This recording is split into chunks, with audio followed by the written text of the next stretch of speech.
Familiar highways lined with leaves turn brown, making my way back into my hometown. Funny how this all looks different, but it feels the same. In 1620, people called pilgrims left their home in England in a search for religious freedom. They sailed on a ship with white sail called the Mayflower. It all began with King Henry VIII decided to create a new church, different from the Catholic Church. This church was the Church of England. Sadly, this was not really different from the Catholic Church. We, the Pilgrims, want a different church, a church more like Christianity. The problem is that in England we could not be members of any church other than the Church of England. I found the Church of England because of several reasons. Christianism was in a turmoil at the moment. There were Catholics, Protestants, Calvinists, you name it. My people, the English, had ideological difference with the Catholic Church. I did not, but I saw this as an opportunity.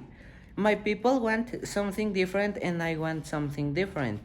Under the Catholic Church, I was not allowed to get a divorce and I need to get a divorce. I want a male heir and my wife could not give me a male heir. So I decided to establish the Church of England. I guess some of my people had a problem with this church too. But England was not going to allow that. The empire need to be unified under one church. The state began persecuting us just because we want to be members of a church we really believe in. That is why we set sail to the new continent. The trip across the Blue Ocean took 66 days. We made it to the new world called our home, Plymouth. The trip was horrible. The weather was relentless and we ran out of food. Also, we had planned to arrive in Virginia. We were forced to land north of Virginia. Otherwise, we would have died. Unfortunately, the trip was not worst of it all. The hardest times were yet to come. The fierce winter, white with the snow, was long and cold. Many died. Yeah, it was a brutal winter. We were in a new continent. We had absolutely no food and we were cold with no place to shelter. We barely survived. Most of us fell in. There were 102 when we arrived at Plymouth, and only 51 of us were still alive in the end of the winter. And if it weren't for natives, many more of us would have died even after the winter was over. Squanto taught us everything we need to know to survive.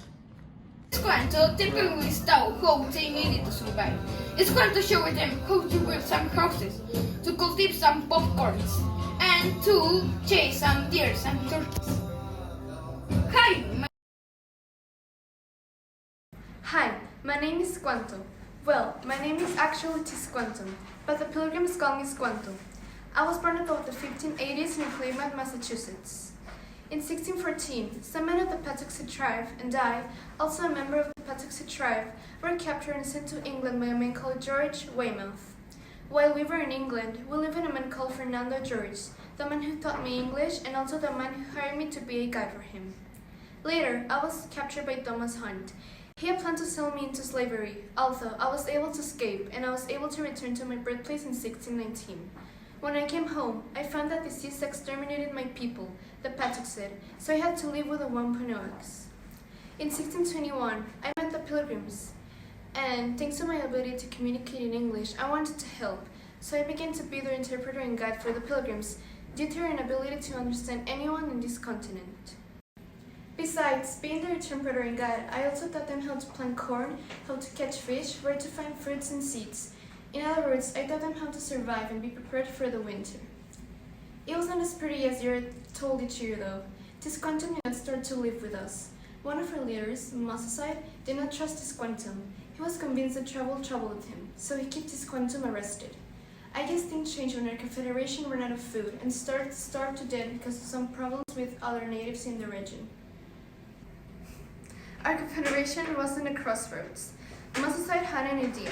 He wanted to meet up with the Pilgrims and set a good relationship with them, counter the supplies of the English goods, because he saw the Pilgrims as powerful allies against our enemies in the region. He put Tisquantum as an interpreter.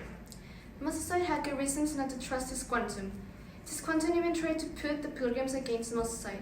Tisquantum's plan did not work, but Massasoit's plan did. We set a good relationship with the Pilgrims and we helped each other to survive. When autumn came down, the corn was ripe. They had a plenty harvest. They had a feast to celebrate and to thank the Indians for their help. During the celebration, they ate corn, pumpkins, cranberries, deer, and turkey.